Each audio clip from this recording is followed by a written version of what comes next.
মিঠি ঝরা ধারাবাহিকে আজকের পর্বে আমরা দেখতে পাবো যে নীলুর সব পর্দা ফাঁস হয়ে গেছে।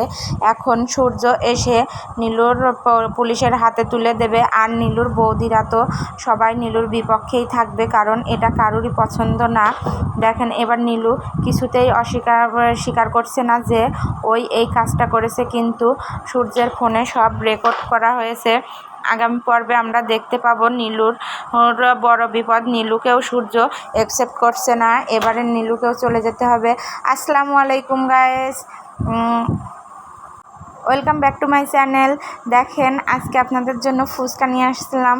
ফুচকা দেখলে কার না লোভ লাগে বলেন, সেজন্য আমাদেরও ফুচকা দেখেও অনেকটা জিভে জল চলে আসলো। এই জন্য রাস্তার ধারে কাকাকে দাঁড়ায় বললাম, কাকা ফুচকা খাবো।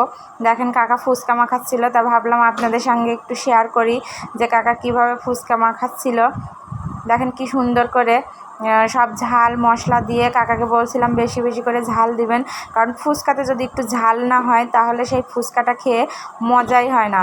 এর জন্য কাকা একটু বেশি করে ঝাল দিয়ে মাখায় দিচ্ছিল যে আমরা খাবো বলে।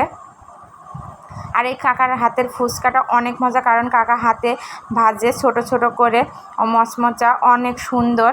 আর কিনা ফুচকাগুলো আসলে ওরকম অতটাও ভালো লাগে না, কিন্তু এই হাতে ভাজা ফুচকাটা অনেক মজা।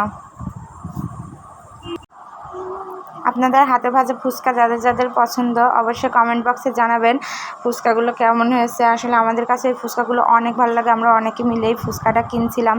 তো সবাই ভালো থাকবেন, আল্লাহ হাফেজ। আর আমার ব্লগগুলো ভালো লাগলে অবশ্যই সাবস্ক্রাইব করে দিবেন।